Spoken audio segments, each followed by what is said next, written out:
There is a pair of work boots sitting by a logger's truck door at 5 in the morning, treated the night before with a compound most weekend hikers have never heard of. Loggers spend 8 to 10 hours a day in chest-high ferns, low branches, grass that brushes both legs with every step, the exact conditions where ticks find their way in. And yet, if you talk to crews who have worked timber for decades, serious tick-borne illness is not the occupational constant you would expect. How is that possible? You spent 3 hours in the woods last weekend, and you came home picking ticks off your collar. You use DEET. You do a check when you get back to the car. You follow the standard advice. The problem is not that you are careless. The problem is that the advice most people have been given was designed for a 2-hour afternoon walk, not for someone spending the whole day in the field. Loggers are out there all day, every day. What they do looks less like a single precaution and more like a layered system. Each layer covers the gap the one before it leaves open. By the time we are finished, you will know every layer in that system and exactly where your current approach is missing. 1. Before the system itself, let me say something about why loggers are worth paying attention to here. They are not a special case because they are tougher or more careful. They are a special case because they cannot afford a system that fails. I have spent 30 years in this country with a yard and a woodlot that backs up against second-growth timber. My father, Hiroshi, worked steep forested hillsides in Nagano his whole life. He kept a small tin of dried mugwort by the door and rubbed a pinch of it on his ankles before every walk into the trees, not because it worked as well as what I'm about to show you, but because it was what he had. He passed the habit of taking ticks seriously on to me before I ever left Japan. A logger is in the brush 5 days a week, every week, from the first warm day of spring through late fall.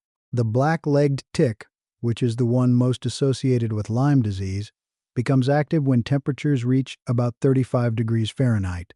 In many parts of this country, that is a longer season than most people realize, 8 or 9 months in some regions. Loggers are out in all of it. If their system had weak points, those weak points would show up. The fact that experienced crews have developed consistent habits across generations of fieldwork tells you the habits work. What I am going to walk you through is not a list of tips. It is the same layered structure those crews use, in the order they use it. The first layer is clothing.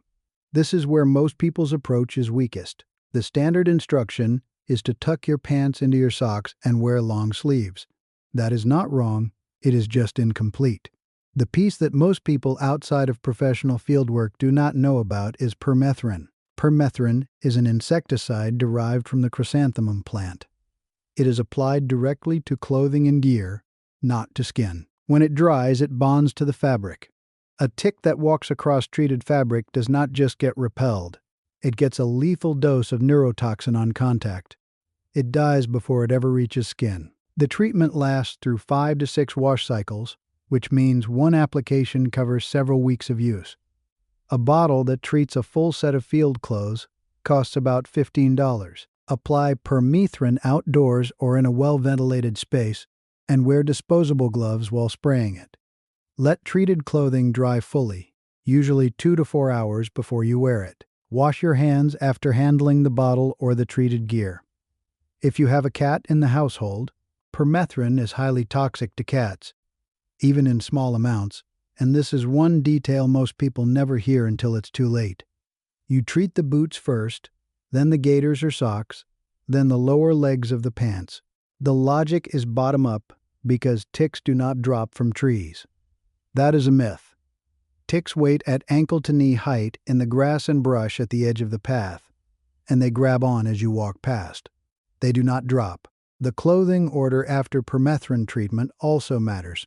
Boots go over the bottom of the pants, not pants over boots.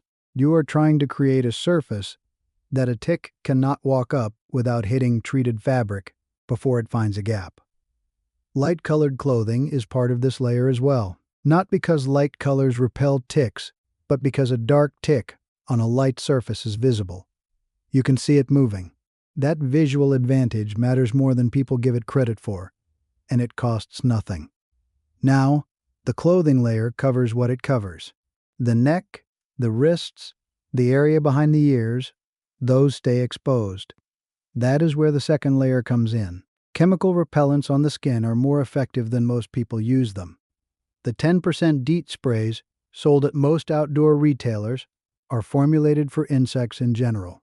For serious tick exposure, the field standard is 30 to 40% DEET concentration on exposed skin. That range gives several hours of reliable protection rather than 1 or 2.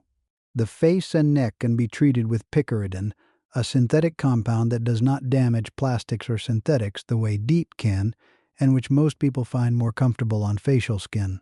The application pattern matters as much as the product. Wrists, collar line, and behind the ears are the priority zones. Those are the gaps in the clothing system. That is where a tick that made it past the permethrin will go looking next. But repellents wear off. In a full working day, a crew is not always stopping to reapply on a 2-hour schedule. This is where the third layer matters more than people expect. Rolling tick checks are short, trained pattern scans done during natural breaks throughout the day. Lunch, when you stop to move equipment, when you take water. Not a full strip down. Fast, systematic pass over the highest risk areas. The waistband, the back of the knees, the groin, the armpit, the hairline. In that order. Every time. The reason this matters comes from the transmission biology. Most tick-borne diseases, including Lyme, require the tick to be attached and feeding for at least 24 to 36 hours before the pathogen transfers. A tick you find at noon instead of at the end of your shift has almost certainly not been attached long enough to transmit anything. Finding it early does not just reduce your risk, it nearly eliminates it for that exposure. This is the layer that the standard recreational advice almost never mentions, and it is the one that does the most work. Tell me in the comments what you were using before this. The standard spray, a specific brand, nothing at all. I read every one. Stay with me. There is one more layer in this system that almost no one outside of fieldwork knows about, and it is the one that catches everything the earlier layers missed. When you get home, before washing, work clothes go into the dryer on high heat for 10 minutes. Not after washing, before.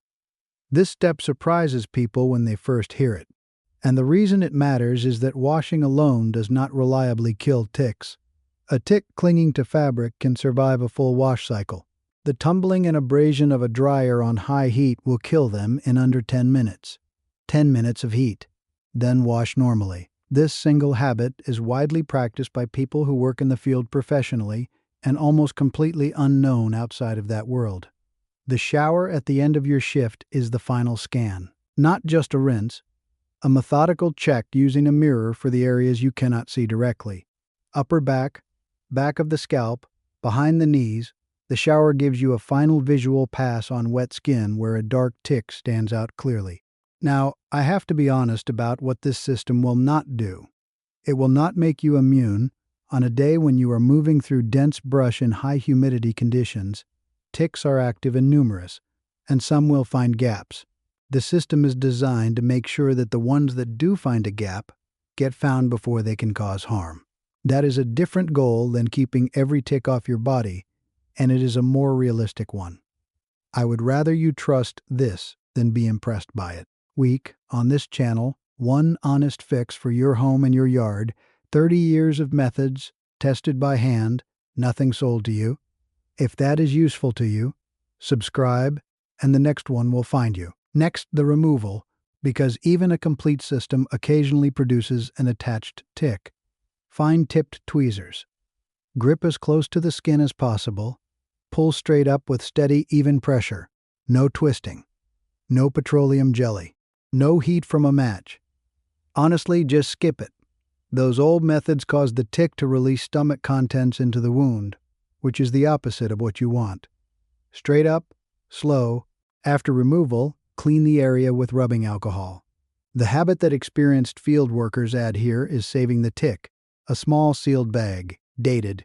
Not every tick carries disease. A Lone Star tick carries different pathogens than a black-legged tick. If you develop a fever, a rash, or flu-like symptoms in the days following, Having the tick available for identification gives a physician useful information. It costs nothing and takes 10 seconds. That is the detail most people skip. The system in sequence is this: Permethrin on the clothing before you go out. 30 to 40% DEET on exposed skin at the collar, wrists, and ears. Rolling checks at every break. Dryer on high for 10 minutes before the wash when you get home. Full body check in the shower. Straight up removal if one attaches. Tick saved for identification. The people most at risk from ticks are not loggers. They are the people who go out a few times a year, take one precaution, and assume that is enough. A single layer has gaps. A system does not. Walk away from anything that promises one step. 5 layers, done in sequence, plus knowing what to do if one still gets through.